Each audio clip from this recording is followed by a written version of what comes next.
The screech of tires on weathered wood echoed across the marina at 6:15 a.m.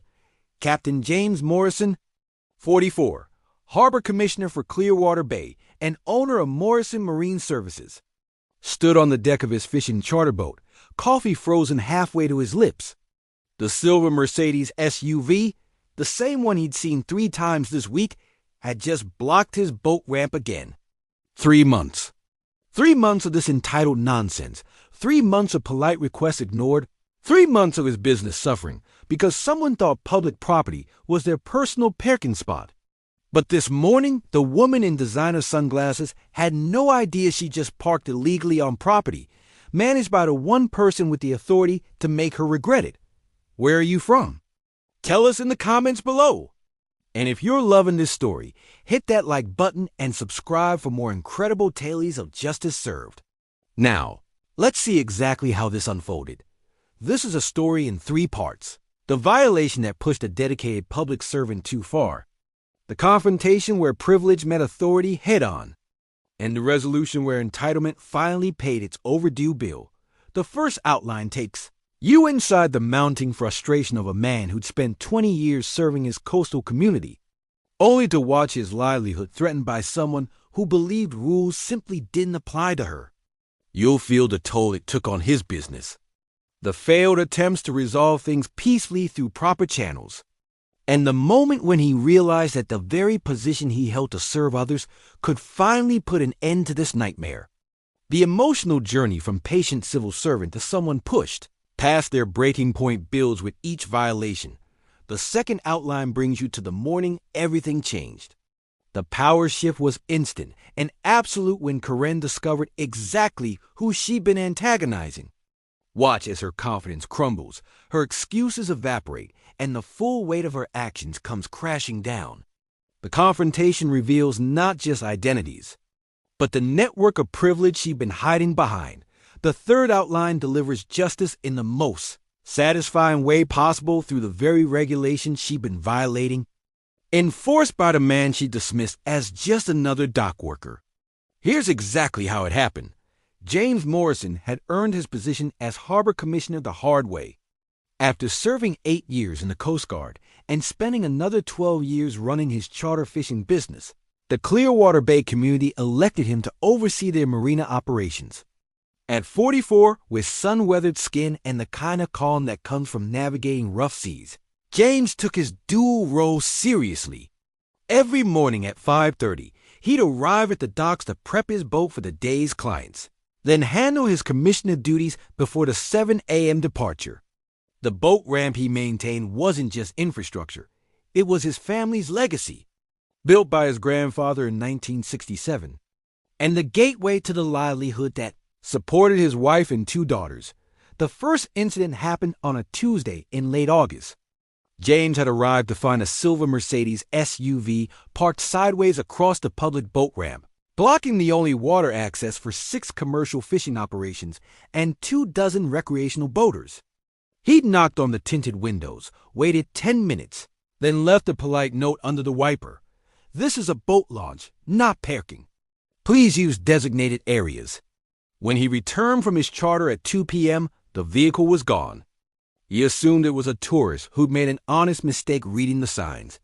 2 weeks later, the Mercedes returned.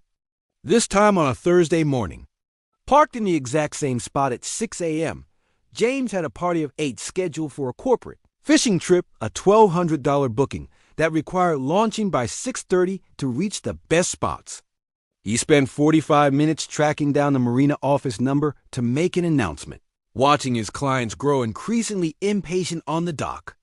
The woman who finally emerged wore yoga pants that probably cost more than his weekly grocery bill and oversized sunglasses despite the early hour. She'd looked at him with obvious annoyance, tossed her blonde hair, and said, "I'll move when I'm ready. I'm just running in for a quick coffee." She took another 20 minutes. James lost the prime fishing window and had to comp half the trip costs. The third incident, 6 weeks after that, shattered his patience completely. The Mercedes appeared on a Friday morning, the start of fishing tournament weekend, the busiest maritime event of the year. 30 boats needed ramp access between 5 and 7 a.m. The SUV sat there, unmoved from 5:45 until nearly 8. James had called the non-emergency police line. The officer who responded took one look at the situation and shrugged. "It's a civil matter, sir." "Have you tried talking to her?" James had tried. When the woman finally showed up, carrying a designer bag and seemingly unbothered by the crowd of angry boaters, she'd actually laughed. "Oh, is this a problem? I thought this was just old dock space. Besides, I'm on the HOA board at Clearwater Estates. We practically run this town." She'd driven away slowly, deliberately, while James stood there humiliated in front of his peers. He'd tried going through official channels. He filed a complaint with the police, who said they needed to catch her in the act. He contacted the city council, who suggested he put up better signage. He even called the number on the HOA website, reaching an assistant who promised someone would address it. Nothing changed, but James Morrison hadn't become harbor commissioner by giving up easily. He spent the next 2 weeks doing what he did best: thorough, methodical investigation. If this woman wanted to play power games using her HOA position, he'd show her what real authority looked like. And on October 15th, as dawn broke over Clearwater Bay, everything was finally ready. The Mercedes rolled into the boat ramp area at exactly 6:08 a.m. on that Tuesday morning. James was ready. He positioned his truck at an angle that allowed him to document everything while staying out of sight behind his boat trailer. He had his commissioner badge clipped to his belt, his phone recording, and 3 witnesses, fellow charter captains, standing by with their own cameras. When the SUV came to a stop in the center of the ramp, blocking both launch lanes, James stepped out. "Good morning," he said, his voice carrying the calm authority of someone who commanded Coast Guard rescue operations. "You're illegally parked on public maritime infrastructure." The woman emerged slowly, and James finally got a clear look at her. Deborah Hastings, approximately 52, with the kind of confidence that came from never being told no. She pulled off her sunglasses with theatrical slowness. "Excuse me? Do you know who I am?" James smiled. It wasn't a friendly smile. "As a matter of fact, Mrs. Hastings, I know exactly who you are. Deborah Marie Hastings, age 52, residing at 847 Lighthouse Circle in Clearwater Estates. Married to Robert Hastings, senior partner at Hastings and Doyle Law Firm. You serve as vice president of the Clearwater Estates HOA. And you drive a 2023 Mercedes GL E350, license plate LXV4729, which is currently parked in violation of Harbor Code Section 12-4. The color drained from her face. "How do you? I'm the harbor commissioner, Mrs. Hastings. This isn't just a boat ramp. This is state-designated public maritime access under my jurisdiction. Every vehicle that parks here is logged in our security system, which I personally review. Your plate has appeared in violation 37 times over the past 3 months." James pulled out his tablet, turning it to show her a spreadsheet with dates, times, and photos. "I've also cross-referenced your HOA meeting schedule. Interesting how your violations coincide perfectly with your Tuesday and Friday morning yoga classes at the Seascape Wellness Center, which is a 2-minute walk from here. You've been using public boat launch space as your personal parking because you don't want to pay the Wellness Center's $5 lot fee." Deborah's mouth opened and closed. "This is harassment. I'll have your job. With what authority?" James interrupted quietly. "You're vice president of a homeowners association. I'm an elected county official. You oversee pool rules and fence heights. I oversee maritime safety and public waterway access. We're not in the same league, Mrs. Hastings."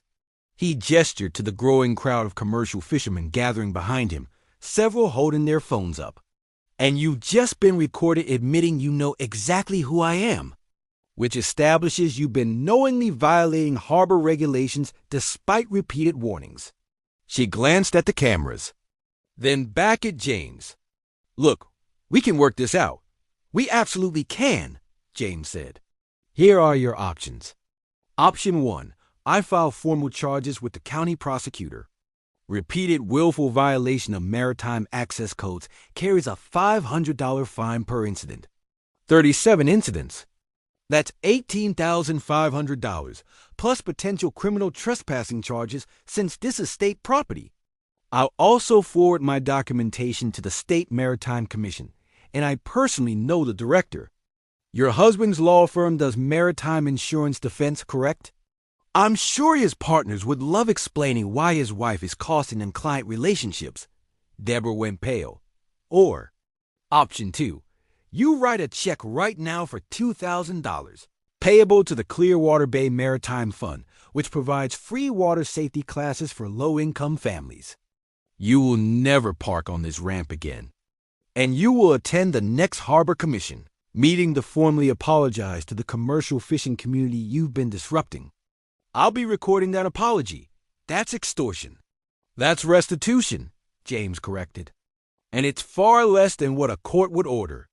You have 30 seconds to decide.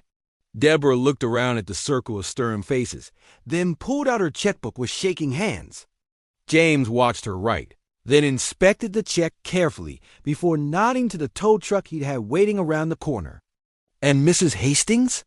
Your car is still illegally parked. That's getting towed right now, county regulations. You can pick it up at Myers Impound for the standard $275 fee.